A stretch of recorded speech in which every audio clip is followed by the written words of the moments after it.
আসসালামু আলাইকুম। আজকে আপনাদের দেখাবো এরকম যেগুলো 10 এম্পিয়ারের চার্জ কন্ট্রোলার নীল।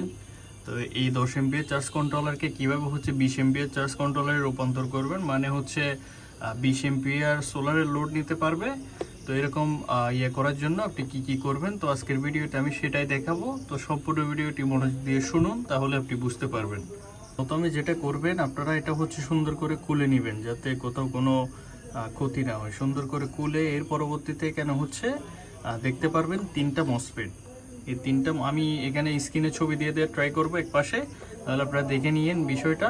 তো 3টা মসফেট থাকবে। এই 3টা মসফেটের মধ্যে একটা ব্যাটারির ক্ষেত্রে ইউজ হয়, আর একটা আপনার লোডের ক্ষেত্রে, একটা আপনার সোলারের ক্ষেত্রে ইউজ হয়। ঠিক আছে, তো এইগুলো 10 এম্পিয়ার মানে লোড সাপ্লাই দিতে পারে।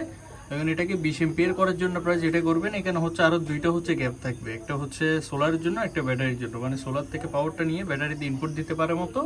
আর দুইটা গ্যাপ থাকবে যাতে 20 এম্পিয়ার করে ইনপুট দিতে পারে। ঠিক আছে, আপনারা সেম কনফিগারেশনের আরো দুইটা মসফেট নিয়ে আপনারা ইলেকট্রনিক দোকানে গিয়ে, মানে যারা মেকানিক, মানে এগুলো ঠিকঠাক করে বিভিন্ন ইলেকট্রনিক যন্ত্রপাতি, ওদের দোকানে গিয়ে আপনি জাস্ট বলবেন যে এই মসফেটগুলো পাওয়া যাবে কিনা। তো ওদের থেকে নিয়ে আপনি অল্প খরচের মধ্যে জাস্ট দুইটা যদি মসফেট আপনি সুন্দর করে লাগাই ফেলতে পারেন, তাহলে দেখা যাচ্ছে যে আপনার এটা 20 এম্পিয়ার লোড আপনি নিতে পারবে। ঠিক আছে, আমার এটা কিন্তু 10 এম্পিয়ার কন্ট্রোলার। আমি কিন্তু বর্তমানে 15 এম্পিয়ার 20 এম্পিয়ার করে পর্যন্ত এটা থেকে আমি আউটপুট নেই। ঠিক আছে, তো এই ভিডিও।